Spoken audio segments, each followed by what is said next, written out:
Fantastic. Who is going to kick this off for us? Jay Silver.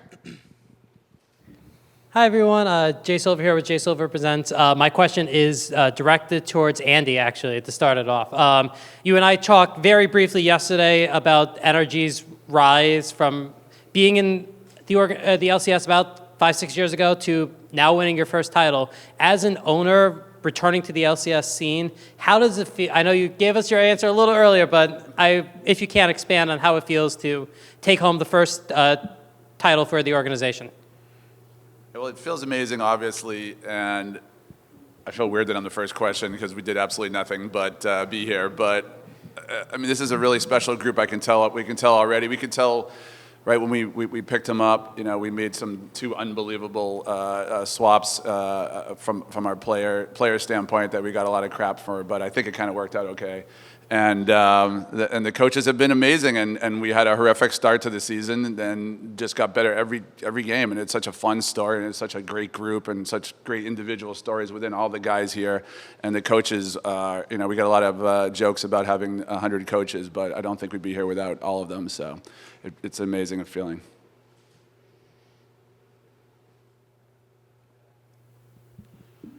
I'm Ethan Garcia from Dot Esports. My question is for contracts. First of all, felicidades, congratulations.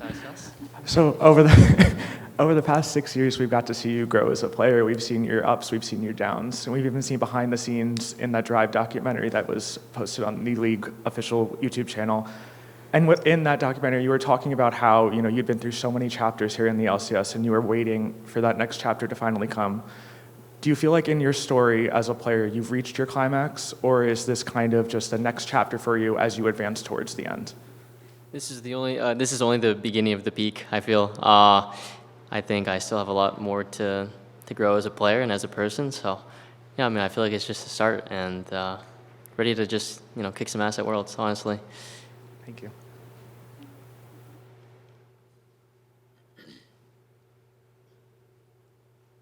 Hi, I'm Howard from Try Hard at Warner Music Group. My question is for FBI.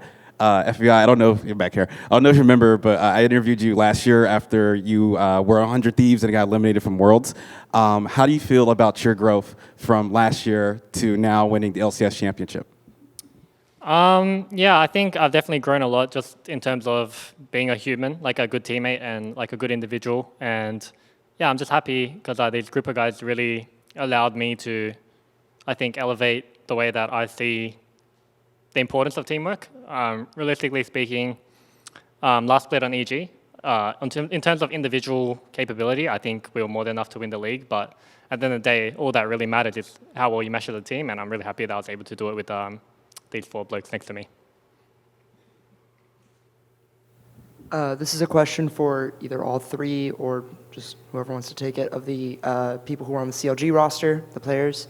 At the end, I don't know if you could hear it, because I'm not sure about the timeline of when you took your headphones off, but I thought one of the best moments of your victory was right as the victory became certain, the crowd erupted into CLG chants, which I think is pretty beautiful for you guys in terms of this journey from this year, the previous years. I don't know how that felt as a culmination of this NRG, CLG thing, but you guys being that core from CLG, if you could talk a little bit about that, keeping the faith, I guess. You. Top up, let's go. I mean, at the end of the day, nothing really changed for us besides the org name. Obviously, the legacy of CLG is, a big one. But I didn't really feel the pressure of, changing orgs because pretty much everything day to day for us was the same. So for me, it was just a change in the name. But, I mean, we still are pretty much CLG. I mean, this whole split made no sense. So we're pretty much CLG, yeah.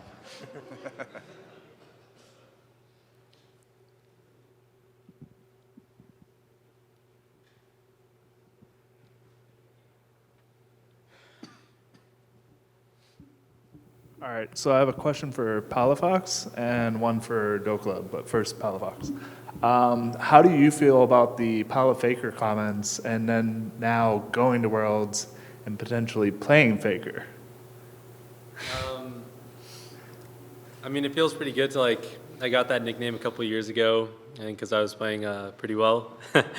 And I don't know. I feel like I've always been like hyped up in a sense, where it's like everyone's like, oh, he's underrated, but he's always underrated, you know? And like, I guess going to Worlds, I've always wanted to play against international players to just see how they play on stage. I'm a little bit sad that my favorite player is Rookie. He's not going to Worlds, but I don't know, playing against Faker is pretty good too, you know? All right, and then the question for Dokla: why the squats on stage? Just to keep you like spry, or? So I was drinking caffeine, and then I just felt like too much energy in my body. You know, I need to channel it out. So I just started doing some squats. Yeah, nothing more to it than that. Yeah.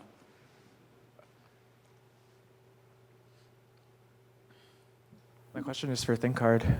What does it feel like to be bringing this team that and so much of it you've been working with for so long now, not only to Worlds, but to Worlds as the LCS's first seed? I mean, it feels pretty incredible. There's no other group of people I would have rather done that with. It wasn't all sunshine and rainbows. We had some dark times, but we made it through. And we improved a lot, we grew a lot together, and it just feels fucking amazing, let's be honest.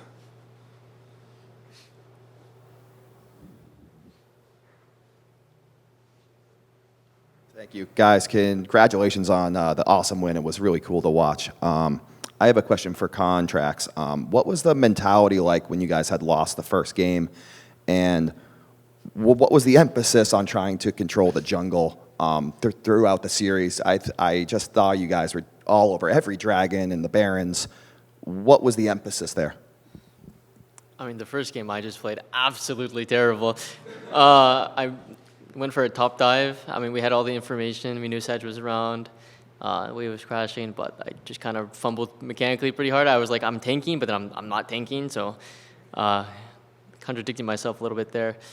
No, I mean, I just had to, I told all my teammates, my bad. The game's on me, but, just the most important thing is, it's a long series, and you just have to mentally reset yourself for the next one, and, that's exactly what I did.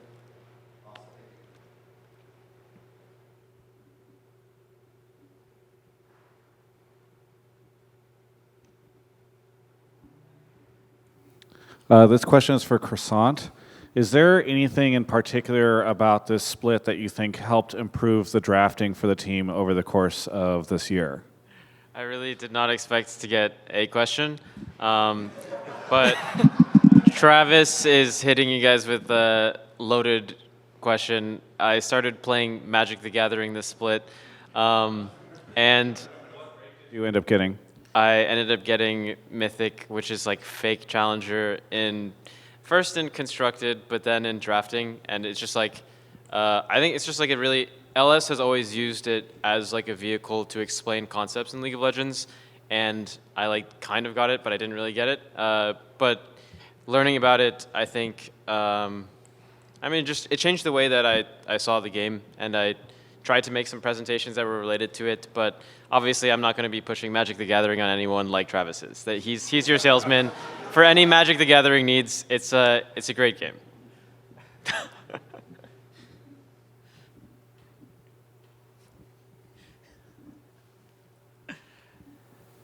This question is for Dokla and for Ignar. We got to see both, we got to see Cloud9 have to take on a role that they're not used to as the villain. You guys now are going to have to take on a new role as the top dog, not the underdog. Is this going to change your process moving forward or your mentality moving forward? No. I don't really feel pressure when it comes to expectations put on me.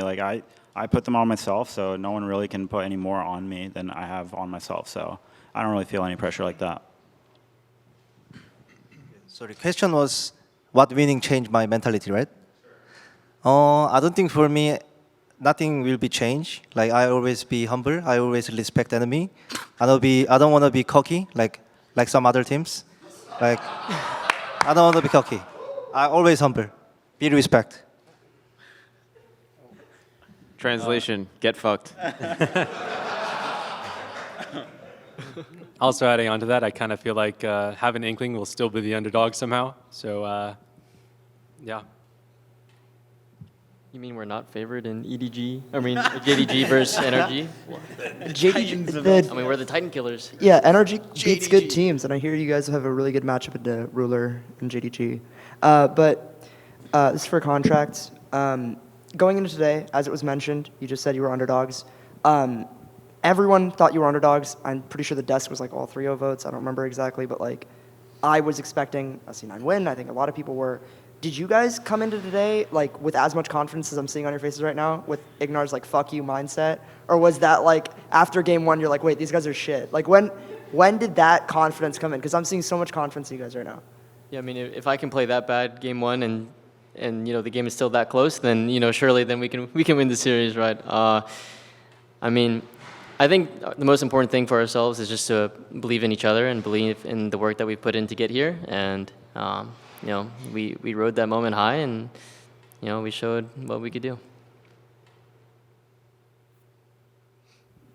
Question for Dokla. You mentioned in the post-game interview that you pulled out the jacks at the last minute. I want to get your thoughts on the champion's strength in this particular format and as we head into Worlds, because I believe he has been untouched.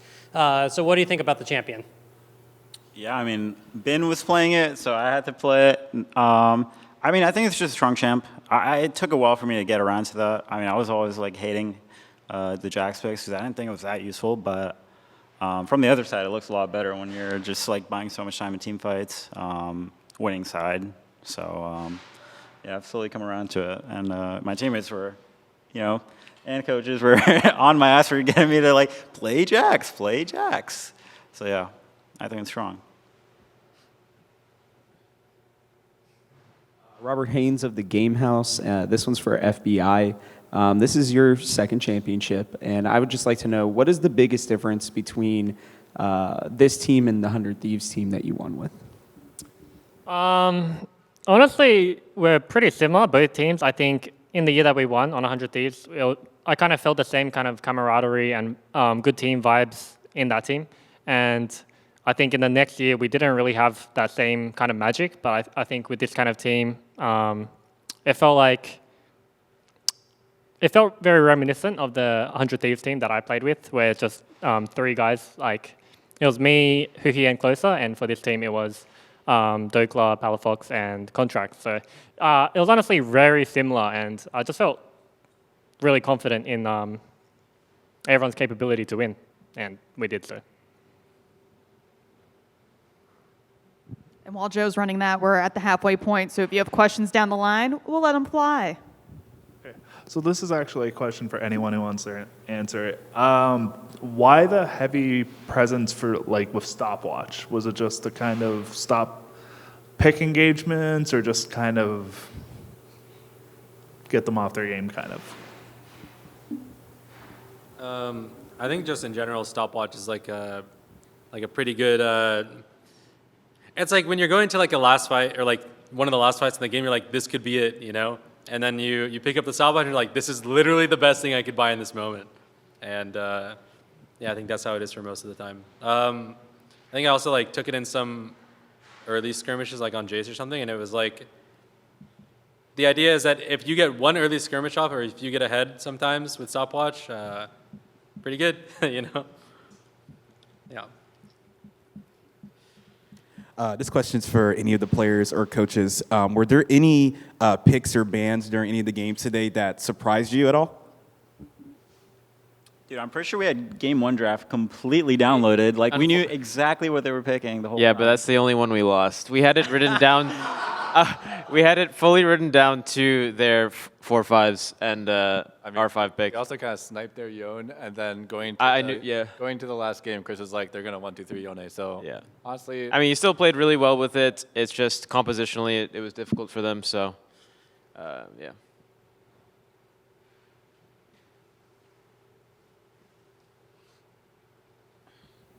This question is for Andy. In a world where a lot of teams were contracting and trying to save money, you decided to keep a full roster of coaches as well. What were some of the thoughts in doing that and fighting the temptation to make changes and make NRG your own by putting some of the people that you want on the team? Well, I have a little experience in the traditional sports world of a group of guys who took over the Sacramento Kings and completely fucked it up for about 7 years, trying to put our thumbprint on it. So definitely just sat down with Jonathan and the coaches and said, you know, what do you guys want to do? And they wanted to make a couple player changes and keep everything else the same, so that's what we did. The NRG vibe is more of a vibe. It's about content, it's about winning, but it's about having a very good time. This is obviously a very good time. We don't take ourselves too seriously, so we just wanted to make sure that the team was feeling really comfortable and really familiar and super, you know, surprised and pleased the way it all worked out.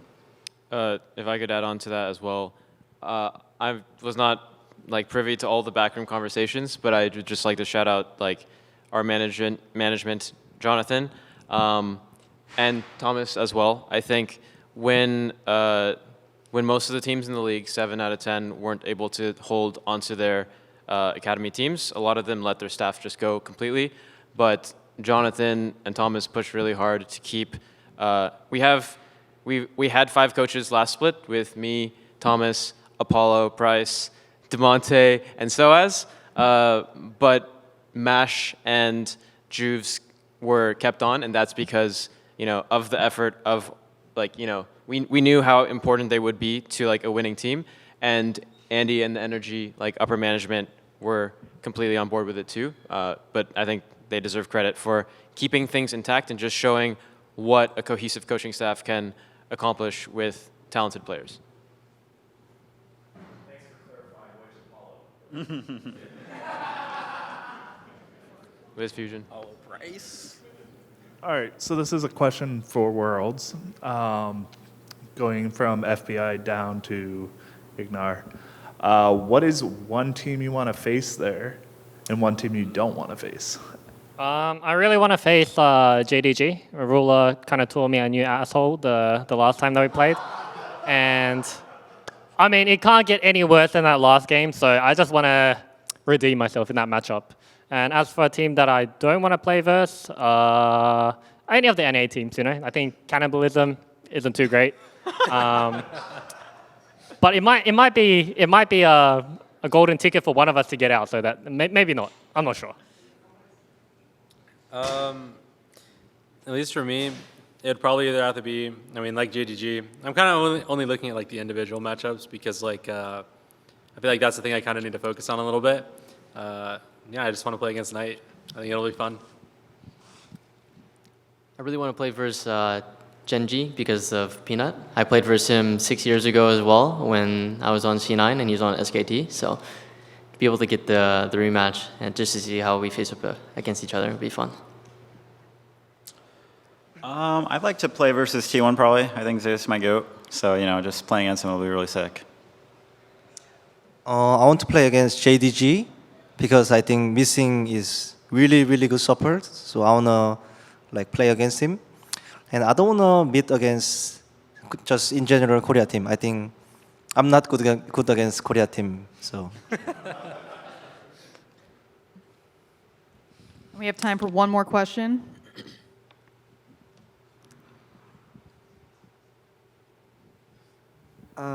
Speaking of Worlds, I want to give you guys the opportunity before you go there to talk shit and say how good NA is going to be, just so that we can hold on to that until World starts. So just time-honored tradition. I'm not falling for that. Time-honored tradition. If anyone wants to go out there, talk about how fucking sick you're going to be on that stage, and then back it up. Plead the fifth. NA's first seed. Come on. Give us confidence. It's going to be super fun. That's all I can say about that. I mean, fool me one time. Shame on you. Ready to play in Korea. We can't get fooled again. Well, I think the only region that we can actually talk shit against is EU. The 4th seed match will be coming up, and I'm rooting for Golden Guardians that one. And I think we'll just shit on any EU team, honestly. Someone's got to say it, Jojo Anya, so. Riot, please give us tickets to that. We'll be in the cheering section for GG against whoever they send as 4th seed. He's like, I think that's a wrap. Okay, so I'm going to ask.